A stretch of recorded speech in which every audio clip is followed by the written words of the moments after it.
Ribuan narapidana di Lembaga Permasyarakatan Kelas 2 Bulak Kapal Kota Bekasi, Jawa Barat, Senin pagi mendapatkan remisi pada momentum Hari Raya Idul Fitri 1446 Hijriah. Remisi khusus ini diberikan langsung oleh Kalapas Kelas 2A Bulak Kapal kepada narapidana yang dinyatakan bebas. Pengurangan masa hukuman yang diberikan mulai dari 15 hari hingga maksimal 1 bulan 15 hari. Remisi tersebut diberikan kepada para narapidana yang telah menjalani hukuman di atas 6 bulan serta berkelakuan baik selama berada di dalam lapas. Sedikitnya 1.110 narapidana yang mendapat masa pengurangan hukuman pada momentum Lebaran tahun ini. Dari jumlah tersebut, 7 orang diantaranya langsung dinyatakan bebas. Remisi bagi narapidana pada lapas kelas 2A Bekasi sejumlah 1.110 orang. Ini yang belum bebas. Jadi namanya RK1 remisi khusus 1 khusus Hari Raya Idul Fitri bagi yang beragama Islam. Untuk yang RK2 remisi khusus 2 ini remisi yang diberikan kepada narapidana yang setelah mendapat remisi dia langsung bebas. Selain memberikan remisi, pihak lapas juga memfasilitasi pihak keluarga untuk mengunjungi para narapidana selama 4 hari atau hingga tanggal 4 April mendatang. Dari Bekasi, Jawa Barat, Rahmat Hidayat melaporkan.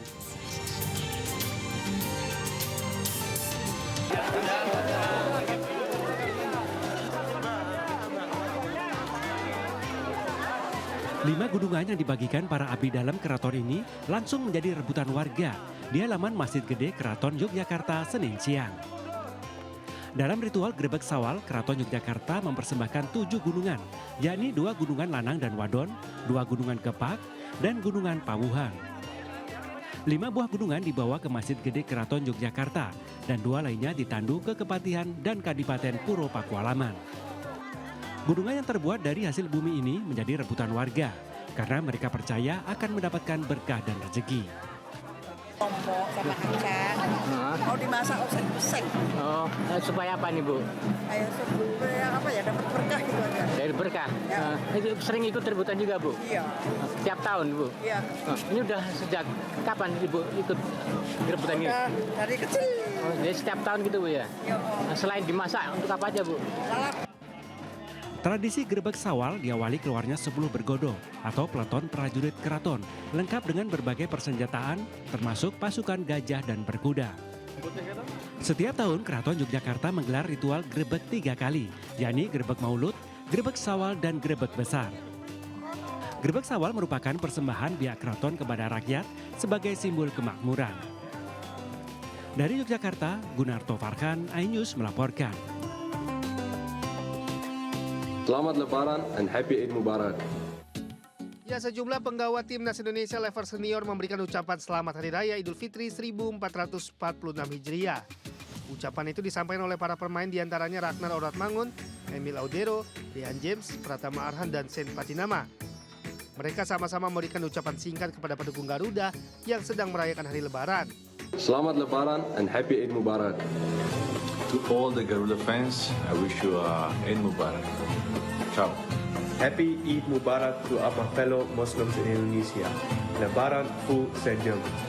Halo, saya Pratama Arhan, mengucapkan selamat Idul Fitri buat Garuda fans. Mohon maaf lahir dan batin. Eid Mubarak everyone. I wish everyone a blessed day with their family and with their Suasana hangat Idul Fitri begitu terasa saat open house perdana Presiden Prabowo Subianto di Istana Merdeka, Jakarta. Masyarakat hingga pejabat pun berduyun-duyun untuk bersalaman dengan orang nomor 1 di Indonesia tersebut. Selain bisa bersalaman dengan kepala negara, masyarakat juga disuguhi makanan khas Lebaran hingga Nusantara. Beberapa makanan berat seperti opor ayam, rendang, ketupat, sambal goreng ati, serta labu siam tersedia. Selain itu, makanan ringan seperti aneka kue, serta sejumlah minuman tradisional dan kemasan juga tersedia di acara open house yang bertajuk Gelar Gria ini. Banyak menu di meja panjang membuat warga yang hadir antusias. Selain dihadiri oleh masyarakat umum, acara ini juga dihadiri oleh sejumlah pejabat negara dan duta besar negara sahabat.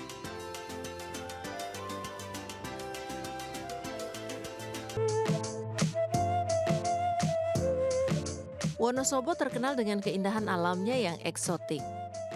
Pagi tadi, warga Wonosobo menunaikan sholat Idul Fitri di tengah keindahan alam daerahnya. Tak hanya warga Wonosobo, sejumlah warga dari luar kota hingga wisatawan asing juga memilih sholat di lapangan desa di apit keindahan alam dua gunung. Lokasi lapangan Garung tempat sholat Idul Fitri di apit Gunung Sumbing dan Gunung Sindoro, sehingga hawanya sejuk dan udaranya segar. Saya dari Pekanbaru, tapi saya sedang studi S3 sama suami di Jogja. Jadi kemarin suami ngeliat yang viral-viral gitu di TikTok, sholat di daerah Wonosobo dengan view belakangnya gunung begitu. Jadi makanya kami memang diniatin ke sini. Karena di Pekanbaru nggak ada yang beginian, jadi kita sangat excited sekali sholat Id untuk tahun ini. Menurut panitia, sholat Id di tempat ini sudah digelar sejak tahun 70-an, tapi baru viral 3 tahun terakhir. Dari catatan panitia, hari ini sholat Id diikuti oleh 4.000 jamaah. Data dari tahun kemarin yang panitia dapat itu dari berbagai macam kota di Indonesia, bahkan sampai luar negeri, saudara-saudara dari Malaysia, dari Brunei juga ini mulai ikut bersama-sama kita berjamaah di lapangan Garung ini. Keindahan alam saat sholat Id juga menjadi buruan para pencari konten. Selain ibadah, mereka juga mengabadikan suasana sholat Id. Dari Wonosobo, Jawa Tengah, Didik Dono Hartono, iNews melaporkan.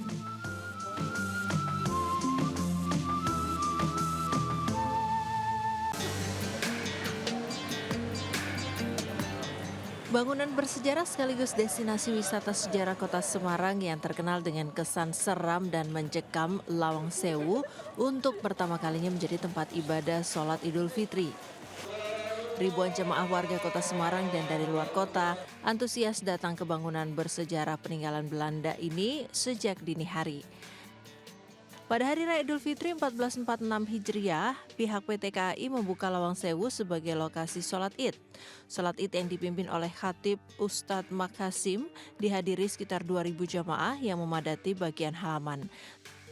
Salah satu jamaah asal Jakarta mengaku senang dapat melakukan sholat Id di Lawang Sewu. Sholat Id bersama keluarga dapat sekaligus berwisata gratis mengelilingi bangunan bersejarah.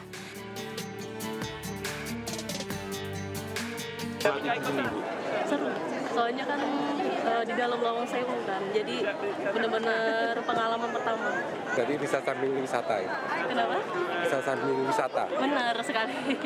Ini memang kita buat supaya masyarakat kota Semarang merasa memiliki Lawang Sewu, karena Lawang Sewu ini memang highlight dari tempat wisata tujuan ke Semarang. Jadi biar merasa memiliki dan melihat, oh Lawang Sewu sekarang sudah banyak fasilitas, banyak dan sudah family friendly gitu.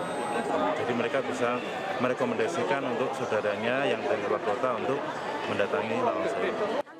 Diketahui Gedung Lawang Sewu merupakan bangunan bersejarah yang digunakan sebagai kantor perkeretaapian pertama di Pulau Jawa.